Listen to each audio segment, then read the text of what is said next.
And we're back. 8 games in the books. We got the W again. I'm not sure if it is what we were accustomed to seeing. We're going to get into all of that with some of the weird calls. It was still kind of a lopsided victory, but we have a little bit to get off our chests and unpack this week. So, Mark, how was your week? I got a lot to unpack, Hitch, because after watching this game, I started to really think they're coming for us.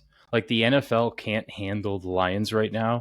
You've got the Brian Branch phantom. I mean, it wasn't a phantom call. It was a standard flag. I think it happened on the Dolphins game. He gets ejected 5 minutes after the call's already been made. Um, they're coming after us. Just something seems weird, but it didn't make a difference. That was the best part, and I think that's where you want to go to. Yeah, I think I want to talk about how sloppy Green Bay looked. I don't think that that's the only reason why we won the game, but they looked real sloppy, couldn't hold it together. I want to say maybe the start of some quarterback worries, but we all know that one is garbage and one isn't at the top of his game. The Branch thing was a real head scratcher. There's an interesting component here with Tom Brady being in the mix that I want to talk about, but I think I just can't figure out why the NFL isn't leaning into this and embracing us. Are they still trying to prop up the Chiefs? Do they hope that next year the Patriots have some huge resurgence and they can get back to business as usual? But why won't they just lean into this and make a bunch of money like the Seems Fords like are? all the State Farm's got us out there. Sports Illustrated, ESPN's talking about the Lions. The NFL Network's talking about the Lions. Everyone's picking the Lions to win. But yeah, what's up with Goodell? He wants nothing to do with. Maybe it's too fast. Maybe he said no. My boyfriend Patrick must have another Super Bowl. I really don't get it, but it didn't make a difference. We were on the road in Green Bay. Not an easy place to play. I don't care who you are. It's raining sideways. And so for anybody that didn't watch the game, shame on you. But obviously, being as we're a dome team, everybody's counting us out, right? But everybody forgot that we do something better than anybody else in the league is we run the fucking ball. Yeah, we do. So that's a perfect game for us. If anything, we're built for a game like that. There was some checking down, obviously, that we're not used to seeing as much. A little bit of the play calling got redundant, repetitive, whatever you want to call it. But first time in the weather, first time outside of a dome, I believe. We've had the home games and our road games have been all indoors. So I'm not going to lie, that's nice. That's super nice. But seeing this team do what they do best, run the ball in the weather, we played clean football. We played relatively mistake-free football. Green Bay didn't. And I keep hearing Green Bay fell apart. And I don't even want to say fell apart, but I think they really showed the difference between our head coach and their head coach. I like Matt LaFleur. I know he's had some success there, but he's always seemed to be, with him and Aaron Rodgers, like he can't get his whole team to buy into him. He seems like he's a smart guy. He's probably a really good coach, but he doesn't seem that he can really win the locker room like a Dan Campbell can. And that's what you're seeing with these mistakes, Hitch. That's why you're seeing the encroachment. That's why you're seeing players drop balls. And this should be no shock to us. We've had these coaches before where, hey, maybe they're a great guy and a position coach or a coordinator, but they can't win the locker room. And that's the difference. Well, it's no secret that he has the heartbeat of this locker room. But you see it. You do see it in games like this. But I hate this narrative that I've seen coming out of Green Bay where the better team didn't win. Well, playing clean, penalty-free football is what good teams do, right? I saw that headline and I thought to myself, I caught myself real quick and I said, these were the arguments that we used to make with the Stafford Sioux Lions, where you had some respectable players, but you knew you did not have a coach and a culture. And that's exactly the crap that the Lions used to say, or a lot of teams really, where, oh yeah, well, the better team, look at the stat sheet. That's great. Look at the game score. Yeah, it's all right? that Like matters. if there was a stat for stupid idea to throw across your body like a moron, Jordan Love would have more points. You know what I mean? You see where I'm going Absolutely. here? Absolutely. That's why Yep. there's a win-loss column. That's why that stuff means something. So I'm great. It's nice to be on the other end of these conversations where you hear them Absolutely. whining. Absolutely. And I had the same takeaways that this is the same shit that we used to see coming out of Detroit media, national media when we were bad. I don't think the Packers are bad. They I had a don't either. they had a bad game in the elements, which should be in their favor, but they had a bad They're game. just We not used didn't. to not having a Hall of Fame quarterback. I mean, they Yeah. had Brett Favre, then they had Aaron Rodgers, and now they've got Jordan Love. So no matter how good they were, how bad they were, how 8-8 of a team they were, they always had the gunslinger. They always had, the superhero to come to their rescue. They just don't have that anymore. And I think they're still going to be a really tough team to play. Again, even at home, right? They're going to be coming for blood. So Yep. and something tells me at the end of the road, the Packers are going to do what they always do, and they're going to be right. They'll be meddling with our unless we have a clean first round bye, they'll try to be meddling with our position. So yeah, it's a team that you and I both talked last week. We're always a little nervous of. Well, let's get back to Branch for a minute because that's all anybody was talking about today in the car radio at work. He Yeah, he put his head. flipped the birds, baby. Flipped them birds. Did he actually? Yeah. I didn't see Yeah. that. There's a picture of him just giving the double deuces. All right. Well, I guess in this scenario, I can't complain. I mean, I'd be interested to see how many times since this two personal foul and you're out, since they've given the refs the latitude or the autonomy to make these calls to just eject guys. How many times? I don't know, but I'd be interested to see how many times they went from not a single flag on that said player to ejection. And I understand when they think that there's malintent, when they think that they're actually trying to hurt somebody, get them out of there. But the only thing he did wrong was put his head down before making contact. That's a penalty. That's a personal foul penalty. But what did they see that just said immediate ejection? Because I don't think that happens often. His stat numbers, I don't know. I don't know Right. what they're. I really don't know because it was so delayed after the fact that can you do that? I mean, isn't the whole point of replay the you're slowing it down? Doesn't the intent go away, right? Because how can you tell right at that moment in that microsecond of a speed that that's where he really meant to smoke his head? Right. I don't get it. And like I said in the opener, there was another incident, another hit. I believe it was this week with the Dolphins, identical. Yes, penalty it was, but no ejection. So Yeah, and that I makes no don't really sense. get it either. But no Branch, no Hutchinson, no JMO. And did you notice? I mean, I didn't feel like there was that glaring hole. Every time I'm looking, somebody's stepping up. It was just a Absolutely. sea of blue, which is great. So, do we want them back? Yes. We're going to get Brian Branch. We're going to get JMO back. Now, JMO's done, right? His suspension's done. He should be back for this Yeah. upcoming game. Yeah. Yeah, it's Okay. done.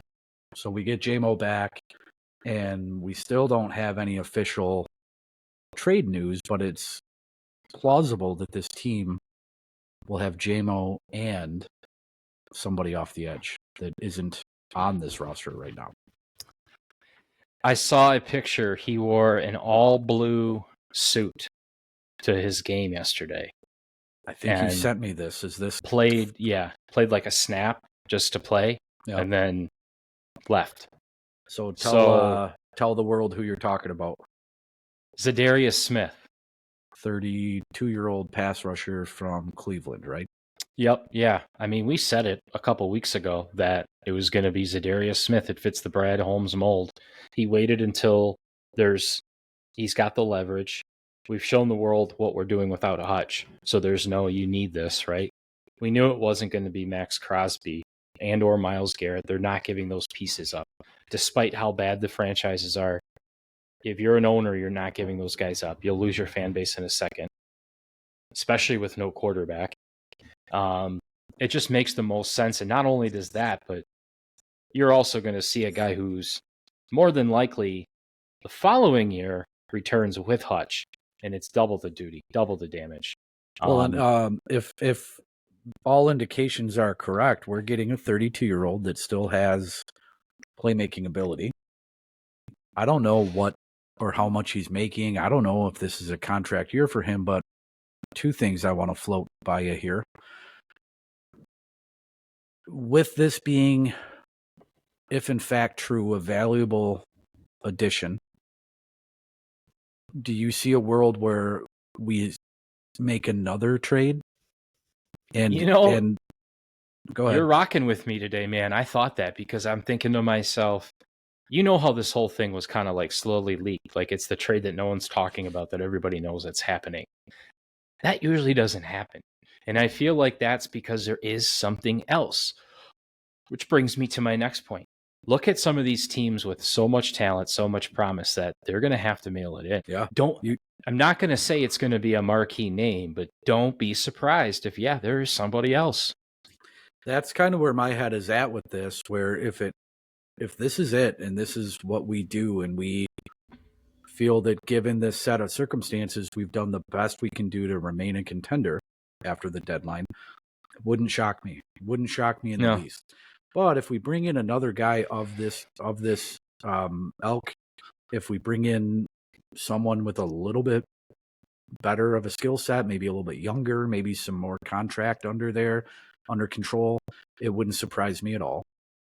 The other thing, I think I said I had two thoughts here. The other thing, that Crosby's not happening, at least it's looking like it, right? Myles Garrett. I just don't see that happening. It just doesn't make sense. And there's no reason to give up that capital to do it. So let's pretend that we know for a fact that Crosby's not coming, Garrett's not coming, Bosa's not coming over here. Think about Crosby specifically. I think we read that he's 25, turning 26, or maybe 26 and will be 27 some point next year in the season. Wouldn't you be pumped about a 27 or 28-year-old Max Crosby in free agency with a hometown discount? Oh, I mean, who wouldn't be? And right. I think where we're headed, Hitch, is we're a team where people aren't going to be looking to max out. I mean, a Chiefs, a Ravens, a team where, I want to go there and make a couple extra mil, but I got a shot to win a championship ring. Well, I mean, that's where all we've been waiting for. I'm kind of thinking, like, obviously we can attract marquee free agents, and we've been able to pay them accordingly and keep them around for sure if we want them to stay around. But I guess point being here, my overarching point is, why mortgage your future on a guy you could have for 20 or 30 less million in a year or two, right? Yeah, absolutely. There's no reason that you need to. And that's, what the fuck was that GM on ESPN, Mike, what's his name? That moron that said we should mortgage the farm, right? Oh, God, he almost got laughed off of his own set, right? Well, Ed and Brett made points where it's like, this is why essentially you suck. No one watches you. You're a shitty general manager. You're a terrible announcer. Fans can come up with better strategic plans than you can. And that's what we're doing right now. Maybe you can pop a thumbnail in this afterwards, but I think we're talking about the trade where he was saying like 2 firsts and a third in Gibbs. Yeah, for a guy like Garrett. Yeah. Come on, dude. A buddy of mine texted that to me, and I texted him back, and I said, if they want Gibbs 2 firsts, second, third, fourth, whatever, they better figure out a way to resurrect Jim Brown, because that's the only way that would ever happen, if you ask me. Well, I don't see that happening. I think that's just why people are pulling away from those networks anyways, because it's just hot garbage that comes across the air. Yeah. I like everything about what we're doing because, first of all, we called it, but we called it basically because we just stuck to Brad Holmes' game plan. And which is why you're probably right. We're going to see something else drop through. But let's think about what this does. So this really, he's at 5 sacks right now, Hitch. I mean, Hutch was at 7.5. The only reason you're not seeing his numbers from last game is because basically they just needed him to dress and then undress. I think he's going to bring an element to a defense that's already doing a really decent job at muddling, applying some pressure. They're blitzing really hard. Even though they don't have 97 on the edge, it hasn't taken away from their game plan. They're still coming out firing like missiles. Aleem McNeil is ripping through the middle. We're holding really decent teams down, man. If we do this and if this happens, they're going to be ripping fucking skulls off these guys. I mean, you're going to see not only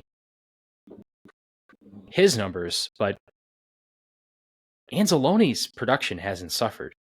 Not at all. Jack Campbell's production hasn't suffered. Aleem McNeil, I think DJ Reader hasn't really hit the stat sheet, but I think he's just really been holding the middle down in that run game. What is this going to do, man? This is going to do some nice things. Guys like Reader don't show up on the stat sheet as much as you would think, right? I could see that. Tackles for losses. Yeah. Sure. Pass deflections occasionally, but guys like Reader, they'll get 3 or 4 sacks a year, but they're making $100 million a year because of the absolute butterball that they are clogging up the middle, the gaps between center and tackles. Well, I guess my point is right now I feel like this defense we're shouting out, you can rip all the numbers and names off the jerseys, and I don't really notice who's who. I just notice that the gaps are being covered, the assignments are there, the play is not sloppy. So when you take somebody and you add in a impact element to that, that's going to scare teams, man. Like, yeah. We really, be honest, we really thought there was going to be a drop-off after Hutchinson left. So off, right? Like, kind of like when we had Calvin. If there was no Calvin on the field, the whole fucking game plan changed, right? Yeah. Yep. No Sue out there, the whole thing changes. But man, nothing against Hutch, but I'm telling you, it's like it just made him better in some fucked up way. Losing Hutch is I think we've said every episode since, he cannot be replaced. It doesn't have to change your game plan, but the disruption that he brings is not there. We're getting to the quarterback a little. We are. Would Jacobs have had the success that he had against us early on in this game with Hutchinson and Davenport on the end and Brown or Barnes next to Anzalone or Campbell? Maybe not, but those are things that we will never know. So you're right, I think you're right in the sense where we're still getting the job done. It doesn't have to disrupt your game plan when you lose an edge rusher, no matter how good, as it does when you lose a guy like Megatron, a generational guy. Not saying that Hutch may not prove to be generational, but when you're just asking someone to pin their ears back and get to the quarterback, we're doing it. We're not doing it as prolifically as we were the first 4 or 5 weeks, but we're doing it, and we're finding other positional groups that are able to step up to help fill that void. It doesn't all have to come from the edge. And in that sense, it's probably a little bit easier to patch the leak, if you will, with a edge rushing defensive end than it would be an outside receiver, a quarterback, a more skilled position, or a position where you're asking them to cover and rush, to bump and run, to play zone, right? We're asking a young, healthy athlete to pin his ears back and cause chaos. You can find that. Chaos. I love chaos. We thrive in chaos, right? So, yeah, kind of just being redundant and repeating pretty much what you just said, but it's different. It's different. It's much different. Listen, but we're still achieving the same objective. So let's think about this. We've said next man up mentality. Who in that game on the defensive side of things worried you? It's not where I thought you were going with this, but okay. I think the usual suspects did what we thought they were going to do. I was a little bit off the mark with my call out last week for the linebacker that plays special teams. I'm drawing a blank. I don't know who worried me the most.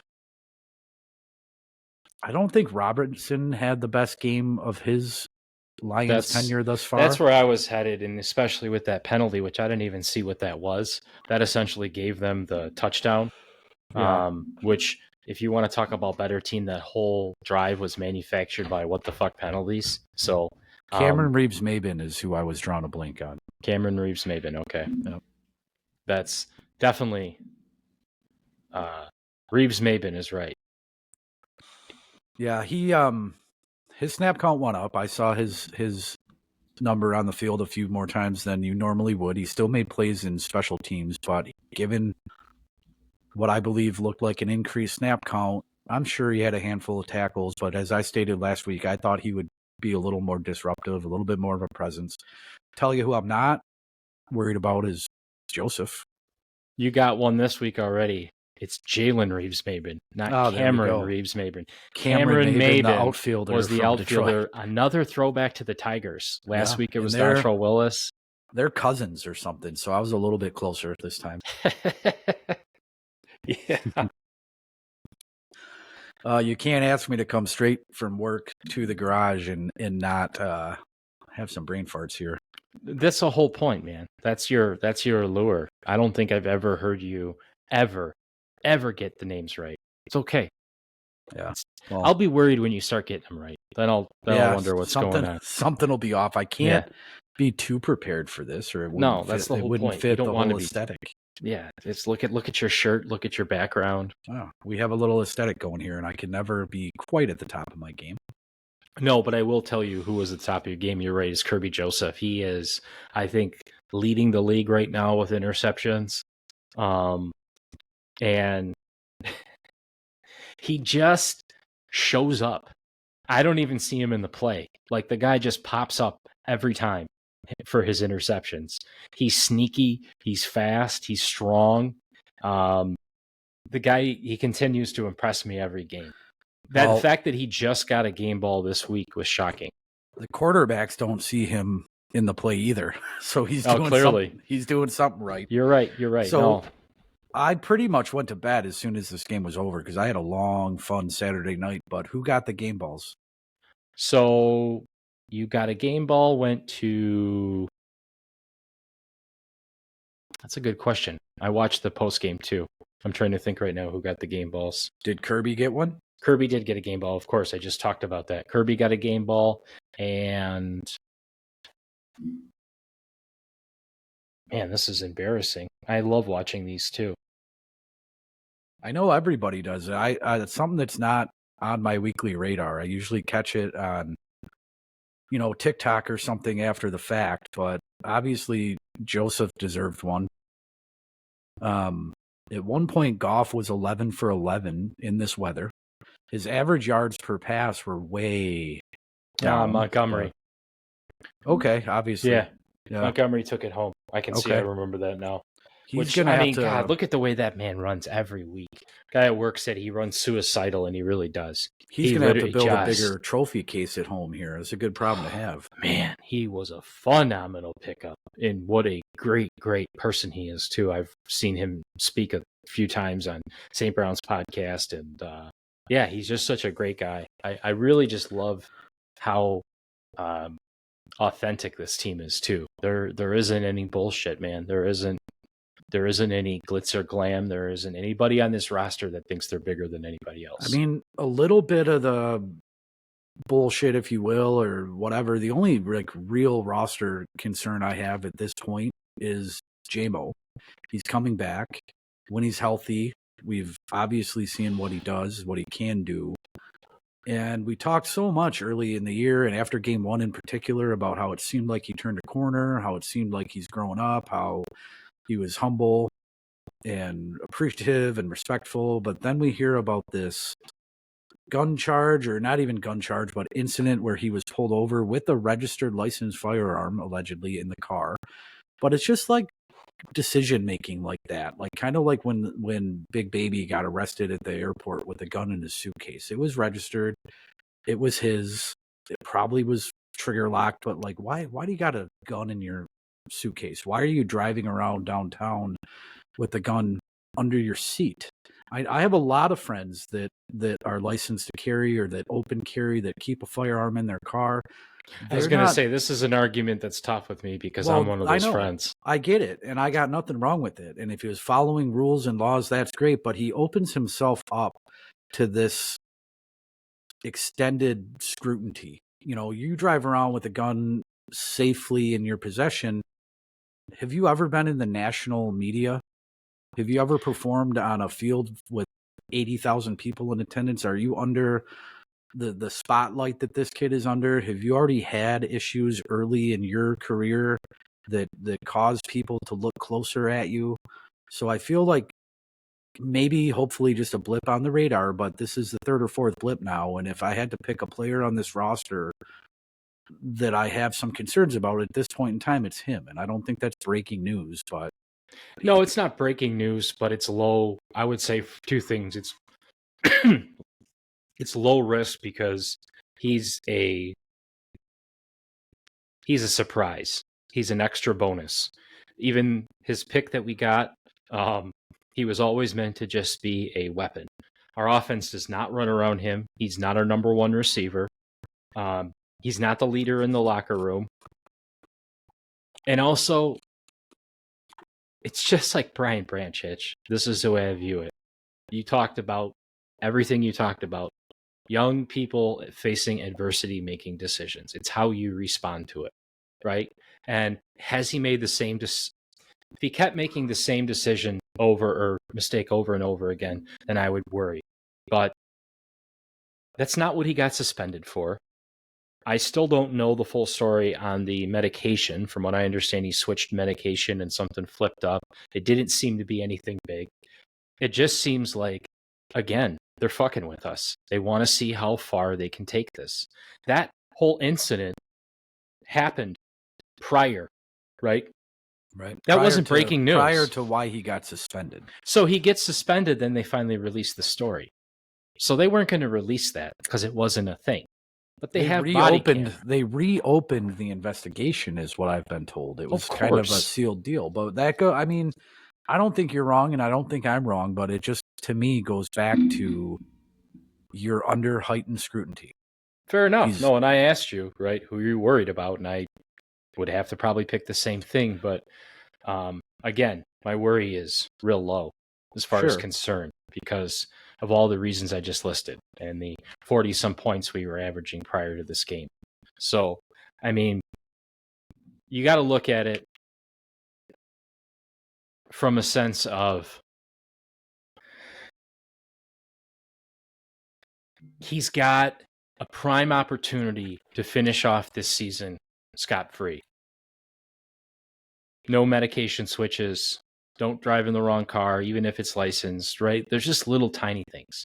Yep. So it's all going to be forgotten if he's got a big ring on his finger. We hit the Super Bowl. It's all done. Ray Lewis murdered somebody. 25 years from now, we're going to... Ray Lewis got away with murder. I know you heard that. I just wanted to say it louder. Yes, this is true. This is true. Winning, it's pathetic, but winning kind of solves everything. These Doesn't guys it? are... Yeah. Because it makes money. It makes money for the team. So, I mean, in 2 years, if J-Mo's got a Super Bowl and he's J-Mo, dude, don't worry. He's not even getting pulled over. Right. He's getting an escort home. It's just... I'll take it for what it is. If we win the Super Bowl this year, 20 years from now, this isn't going to be... Remember that crazy injury that Hutchinson had, or remember X, Y, or Z. It's going to be the year that we finally won a fucking Super Bowl. Well, I mean, this is the first time since 1956 that we've had, a winning, 7-1. 7-1. It wasn't even the NFL, Hitch. I mean, it's cool that they're doing all these. It's been since 1956, but they're being nice. Let's just say since the beginning of the NFL, they've never done anything worth a shit. It's true. They've gotten close. This is huge. This is a lot bigger than a playoff game every 20 years, but this is that huge. Ain't close. That's pathetic. No, this is fucking huge. See, that's what I'm talking about. Fucking Yeah. huge. So Yeah. we got Houston coming up. Which, man, I'll tell you what, on the schedule, when this schedule first got released, that was a real scary game to me because I thought, man, this is a team that's just right below us. But Yeah. and I like Houston. No, not a knock against any of them, but I really feel like they're slipping a little bit from their success last year. I'm glad that you brought this up right now because I was just thinking about this. This is the game on the schedule where I was like, oh boy, this is a test. This could be, maybe it was a little bit forward thinking or pie in the sky, but I thought this could be an early Super Bowl preview, right? Something's going on, and I know what it is. I mean, it's not rocket science. They're losing a lot of weapons. They've lost Collins. They no longer, or they lost Diggs in a non-contact injury, right? This isn't the Texans team that I thought we would be facing. And then we can't ignore CJ Stroud not doing or building off of what he did last year. He's had some good games, but he's had some poor games. He doesn't have the weapons. I mean, what was it, 2 weeks ago? He had like 85 yards passing total. I don't know about the weather. I don't know about the sacks and penalties in that game. I didn't watch it, but he had 85 yards passing total. So anybody can win or lose at any given time, but this is not the marquee matchup that it once was. No, it's not. You hit it on the head with all the injuries. You got Joe Mixon, which was a huge pickup. He seems to be the only focal point of their offense. And ironically, again, we're playing a team that runs the ball primarily, and we defend the run really well. So this is a game at home that we should be in a position to kind of break CJ Stroud in half. I don't know. I mean, We'll dude, see. I like the guy, but he's still a really young quarterback. Yeah, Jordan Love's seen a lot more time. These quarterbacks I don't think he's that we've a bad seen. quarterback. I don't think he's your typical Ohio State quarterback that's just not going to do anything. I don't think he's a bad quarterback, but he obviously was leaning heavy on those weapons, and they were big weapons. They were big Huge weapons. So we'll see. Because they just got fucking whomped by the Jets. Yeah, nobody wants to get whopped by anybody, but getting whopped by that Jets team. 2 weeks Here's another removed. stat I just saw. They got to CJ Stroud 8 times. 8 fucking times. 8 sacks? 8 sacks. The Jets got to him 8 times? Mm-hmm. Wow. He was sacked 8 times. Who are they missing up front? Is this the offensive line that they started the year with? I mean, you hear a lot about the skilled players going down, but you don't really, it doesn't make big news when a guard or a tackle goes down, but Jesus, 8 times.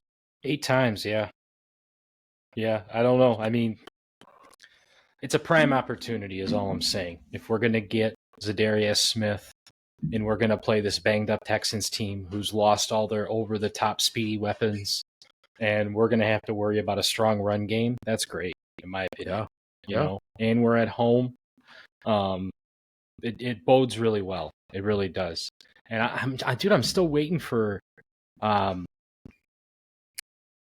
Laporta's breakout game. Not breakout as like I want to see him, but like hasn't even had himself a game. And that was that stat line I texted you 2 games ago, thinking he was going to have 2 touchdowns on tight end day. And I mean, hey, we're winning. It's great, but they're still him. They're still Laporta. Let's not forget about that. I'm waiting to see the Laporta wheel route that we saw so many times last year that they tried to do a few times this year. I mean, again, not stating anything that hasn't been stated ad nauseum by everyone, not just us, but we're so stacked on offense, especially right now. They have to pick who to double and who to run free. And I would have to believe that with Goff's average yard per pass being what it is, with his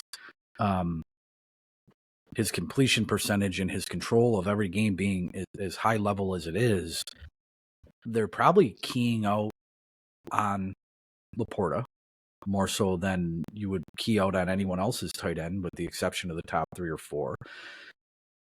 If you leave outside free, then you're dealing with Jameson. If you standard cover, they're gonna beat you with the run. So I guess maybe Laporta is the one that's easiest for them to take away and still defend against the run. You know, it's a different offense, even though it's fun to watch and they're doing all this crazy trick plays and being so efficient. It's different than it was last year. There's a lot of check down last year. And this year it's ground and pound and use that to take the top off of defenses with either one of the guys that you have on the outside. The run game, just say it. The run game's phenomenal. It is. And you don't have to dink and dunk with 4-yard, 6-yard, 8-yard passes to your tight end. You can wing the ball downfield when they're 8 in the box. It's been the offensive line play too. Penny Swell is just taking guys and throwing them into the next level of seats out there. It's top-notch blocking. It really absolutely is. When you see these guys so far downfield after, let's just say, a run play up the middle is over, you see guys like Penny Sewell 4 or 5 yards up the field, which means they made their block or they made it to their assignment and they're blocking into the second level already, right? I mean, it's just unreal. Saw a lot of that. You see a lot of that every week, especially out of Sewell, but on both sides of the offensive line from the center, they're executing these stunts and these assignments that most teams don't even try, and they're getting into the second level so quickly that if we only get 5 or 6 yards on that said carry, they're 2 yards ahead of where the tackle was made. They're blocking into that second level in a matter of seconds. It's unreal. Speaking of unreal, did you see Aaron Glenn? His glasses covered in freaking rain. His whole face is locked up. Yep. That coach is going. AG is going to end up getting a head coaching job. It's probably going to be this New Orleans job that's open. But man, what a I didn't even think about that. Job is he doing? When I saw that they fired, who was it, Dennis Allen or whoever Dennis today, Allen. I didn't even think about AG and his ties to the area. That's a good point, man. I never even went there. That's probably the job he'll end up taking. Good for him, man. If he goes, he goes. I mean, we'll see. You know, nobody has gotten a significant promotion from this staff. Deuce left to go home to deal with family stuff, got a job closer to home. Johnson has been in the running, and his name has been touted all over town as the next man up. He's had tons of interviews. He stayed. AG had some interviews. Who knows if it was Rooney Rule or if he was an actual contender. I would like to think he was an actual contender. But do you think it's possible that he would be the first one to go over Ben Johnson? I do. You think Ben will stay? You think Ben will stay another year, especially if we don't get that ring? It's tough to say. I feel like Aaron Glenn, more so than Ben Johnson, wants to be a head coach. Ben Johnson is just so quiet. I feel like he is completely fine as long as he gets to do his thing and Dan Campbell lets him do his thing. But I think Aaron Glenn is waiting to blossom. He's kind of like your backup head coach. I mean, he's just got that MCDC energy too. He's, just as fun to watch, just as cool to hear talk. The guys love him just as much. So that's probably who I could see going first. You think with this propensity to promote from within, do you see someone on this staff that would replace Glenn? I haven't really given it a lot of thought, but why not? I mean, Hitch, this is the stuff that I don't really think we have to look far out too much into because I trust Brad Holmes. I feel like whoever they pull in is going to be the right pick. True. So, we continue to try and shit on this guy. And I heard him talk on the radio about named all the GMs in Detroit and said, all their time is up. And I'm thinking, what has this guy done negative since he's been here? So don't give me that bullshit. I'll give you Stevie Y because I think the whole world expected him to, I think they thought he was going to play again, and he was going to have all his players. And he's taken some time to get the Red Wings running. The Pistons are god-awful. Don't even get me started on them. Yep. And then the Tigers look like Scott Harris has finally turned a corner and really found how to scout his way and get his guys in. And such a young, cheap team that I think the Tigers are going to be a fun team to talk about. But, Brad Holmes has been I think lights out as a general manager. Oh, absolutely. I think to answer my own question with what I know of this staff, if it's going to happen internally, it's going to be Kelvin Shepard. Oh, there you go. The way that Yeah. these linebackers have performed for 3 years under him, the rapport that we saw he had with Campbell and Holmes and his defense on Hard Knocks, he's put in the time. The unit produces. It's a good call. Yeah, I think that would be the heir apparent if they're going to stay in the organization. We'll see. We'll see what happens. Yeah, that's a good call. Well, hopefully that'll be after the Super Bowl parade. So we've got, like I said, we've got Houston this week. I anticipate our running game to do exactly what they've always done. Pick a player, they're going to get 100 yards plus from scrimmage. I think this is going to be one of those Gibbs Montgomery to get a touchdown. I really feel like this is the game we see Laporta get some action. J-Mo coming back. How do you think they script this first round of plays? Do you think they're going to try and go over the top with him? We know Ben Johnson is vindictive. He loves doing this shit. And so is Campbell. Look at how many times they tried to get the offensive lineman into the end zone in the Dallas game, right? They keep receipts. They fucking keep receipts. Yeah. I feel like it would be awesome if they just everything fell into place and they could take the top off with J-Mo the first play of the game. Who knows? I think we'll come out run first as we have been, but first quarter, if not first drive, I feel like they're not going to do anything tricky. They're just going to call a deep post, probably out of that slot, and see if they can get the ball in his hands. Maybe depth of pass, 20 yards, and watch him run for another 60. I mean, I guess that's what I would do. Yeah, 2 run plays and a bomb over the top. Yeah. Especially depending on what those run plays net you. If you get an automatic first down on a few of those. Yeah, do whatever you got to do to draw those safeties in to get that ball over the top to any one of these guys, you know. Well, teams now, too, know we're committed to the run, so we do have more flexibility than when we were at Tampa Bay, where we just decided we were going to air it out for 3 plays. So, we call the bluff, see what happens. I mean, even when they stack the box and you try to hit Montgomery, he's going to run through. Or a delayed handoff from Gibbs, and he jump cuts, and he's untouchable. So win, lose, or draw, what would be a 3-leg parlay that you would build for this game, this Texans Christ. game? You give me 1 leg, I'll give you another leg, and we'll figure out the third. All right. Gibbs, anytime touchdown. Oh boy. There's going to have to be a St. Brown 100-yard. St. Brown plus 100? Yeah, plus 100. And I would go then, page out of your book, I guess. I would go Laporta 50 plus. Okay. That would be a nice even game, too, if that really, that kind of puts out just, and that's another thing, is like explosive and crazy cool as this offense is to see. They're really just a very simplistic, get it done offense. This isn't Baltimore where Lamar's doing all this crazy cool shit, right? They're just efficiently marching up the field. That's what's so dangerous is they're not flashy. They're just efficient. They get it to the open man, but what Johnson is doing is scheming exactly who he wants to be open. Jared Goff is making reads only to direct traffic of the defense. He knows who that ball is going to because he's open. He's open.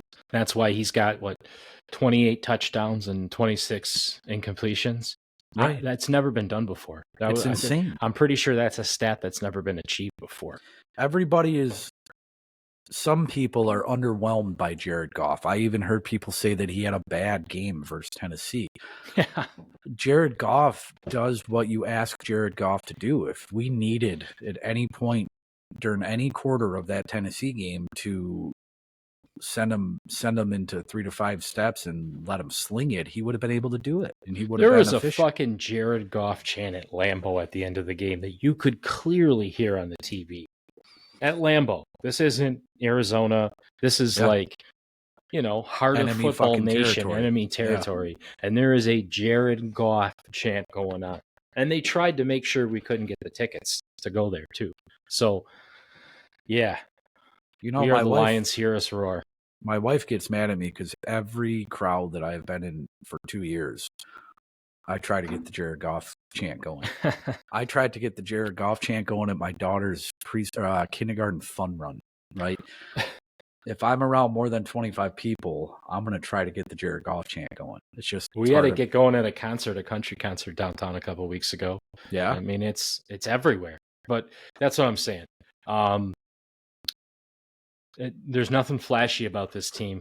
So they're going to try. It's just kind of like a bad boys image, almost. I know they're not bad, but almost a we don't give a fuck, right? St. Brown's shirt that said Green Bay sucks. And they're just the antagonist. And that's what this team is. I think they like that. They like that role. They like it. Do. The villain, right? Brad Holmes wore it on his shirt, the villain. It's much easier to be the villain in a game like this. It's hard for me to say this and not have it be a complete oxymoron, but I feel like they're in the spotlight and they're under the radar. Yeah. It's a good spot to be. People tune in to see what we're going to do. People heavily drafted all of our offensive players in their fantasy leagues. People want to see us blowing the doors off of teams like we did to Dallas and Tennessee. But at the same time, it's this whole notion of, is this for real? Are they really that good? Can they sustain this? So it's like in the spotlight, yet under the radar. Well, Hutchinson's leg gets destroyed. They throw Brian Branch out. I mean, they suspend JMO. They're trying to do everything they can to cut against us, but it's just not going to work. Full circle in the conversation, then I still can't figure out why the league is not just leaning into this, because the whole country is. Maybe it's what we did in Dallas while we were trying to make sure our linemen proved a point. Maybe that's it. Maybe they're pissed off about that. I've said it. I said it after that game. I was nervous that they left Goff in there.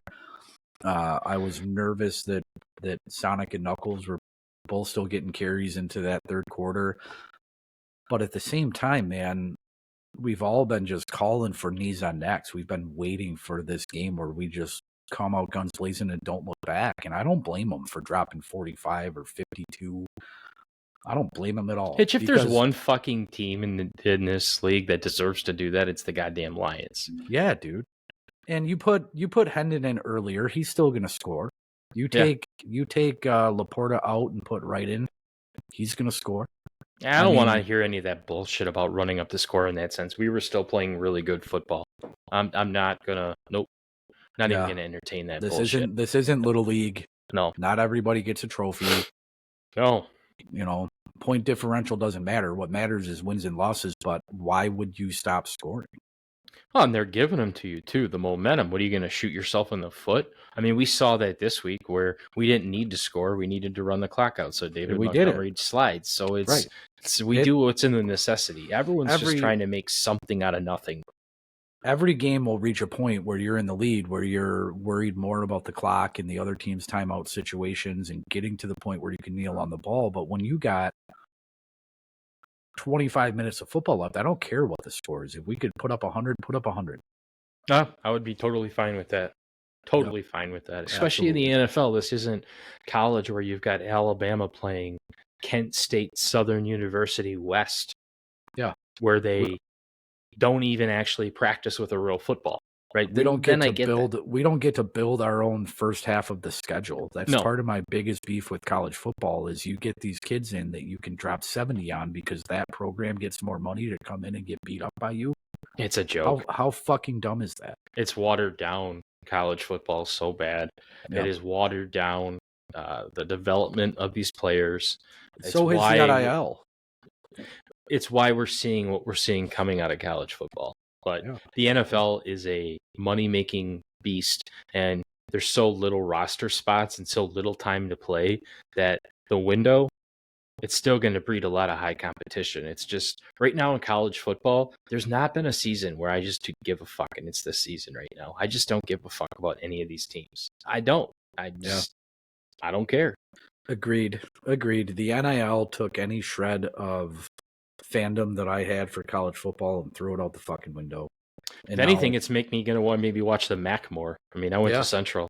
Maybe I'll yeah, watch the MAC a little bit more because, okay, looking at Michigan, I know what Michigan's going to need. We're going to need a premier big time coach, and we're going to need a premier big time quarterback. Got to go buy those. Michigan yep, State, you need a D'Antonio, and you need another big time. I mean, you're just going to have to go out and buy these players. This is just going to turn into what's our roster bonus, what's our cap space. You yep, know, it we're in the in between point right now where we're going to see just a lot of sloppiness. And I don't agreed, know. agreed.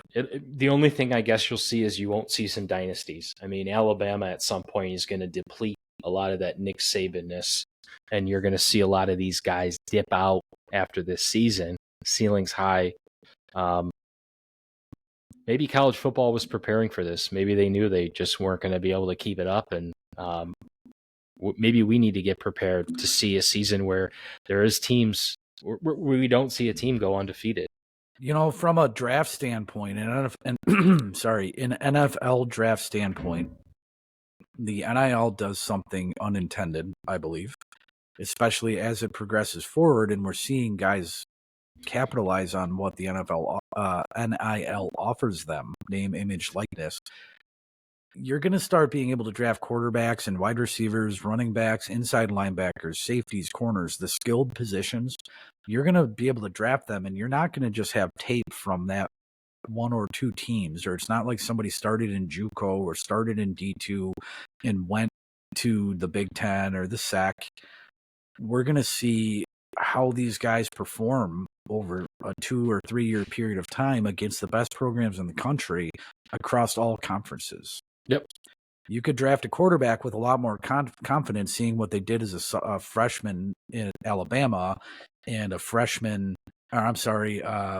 sophomore at Ohio State and a junior and a senior back in the SEC. It gives you a different way to evaluate and look at these skilled players, but it also is just becoming free agency part one for these kids. Yeah, and I think it'll naturally progress with time. I mean, every rule that we've come accustomed to, you're a little apprehensive at first to jump into, but at the end of the day, they had to get these kids paid because Absolutely. it's just too one sided. So there's going to be a lot of learning curve, a lot of smoothing out, but big picture is these kids are getting paid. So they should be getting paid, but I don't want to take any excuse away from that with an argument. I mean, we're alluding to all the things that over the next 5 to 10 years are going to have to refine and work on and change and adapt to. Just like the long days of we thought this would never happen, where there's all these running, scrambling quarterbacks and it'll never work. Well, look what's happening. RPO in the NFL. Look at Baltimore built their offense around it. So I'm just saying it's not impossible. It's just different. Sure. And just like everything else, it's the pendulum effect. The pendulum starts over here where these guys can't make money. This money's for the university. They're not professional athletes, my ass. All the way to this, where it's no holds barred and the transfer portal is crazy and the boosters are now offering high school kids $1 million or $2. So the pendulum's going to rest here. But it took so long to get from here to here that it's going to take a while for it to be mutually beneficial. And the sooner that they just adapt, the quicker it's going to go right back to the middle, because that's why it's taking so long. Everybody's looking for every reason to cook the books and pretend like they're not already doing this behind the scenes. Let's just take the bullshit away. The only thing that doesn't happen is you don't have your standard monopolies, which people love in this country. So yeah, there's no going to be monopolized SEC. There's not going to be a monopolized Alabama. There's just going to be parity. Who's got the money, baby? Parity, like the NFL. Yeah, exactly. There'll be parity. So I'm okay with that. I think it's going to be, we'll all freak out and then go, ooh, I can't imagine life without this anymore. Just like the BCS bowl system and the Big Ten when there was actually 10 teams in it. And I mean, there's a lot of stuff we can look back on and say, oh yeah, I forgot about that. It used to be like that. So, well, we're pretty much there, man. We are going to walk into Ford Field. I think we're going to handle business with the Houston Texans. We're going to send them packing. We're going to be very it's going to be one of them fat and happy games. I just truly feel like it. So before we take off, you got anything else to say, man? I'm going to go ahead and say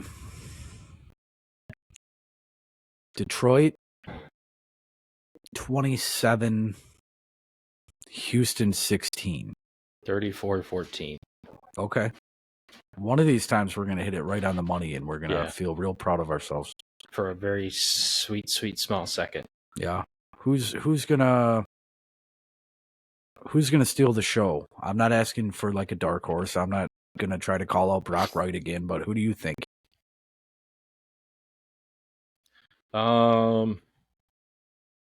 Dude, why not my boy Kirby? Yeah. Another INT. He's gonna do it. Why not? Okay. You're gonna get one from him or Brian Branch. Why not? Let it be Kirby. I'll make a bold prediction. I feel like this is gonna be Gibbs. Gibbs' game ball, and he's gonna have more receiving than rushing yards. Whatever that means. Okay. Fair enough. Whatever that means is whatever that means. That's exactly what it means. Fuck yes, it does. All right. Well, thanks for tuning in. Thanks for hopping on, Hitch. I appreciate it. Everybody, get on YouTube, like it. Get on Spotify. Get on Twitter. Subscribe, please. Please subscribe. Please like it. We're getting some increased viewership, and I know it says a lot more people watch it and then forget to hit the subscribe button. So I made it easier. It's on the bottom corner. But outside of that, man, I can't wait to be back here and talk about another Lions win. We're back here either way, so you guys have a good week, and we'll see you next, I don't know, Friday, Tuesday, Thursday. We'll see what happens. We'll see what happens. All right, we'll see you. Peace. Peace.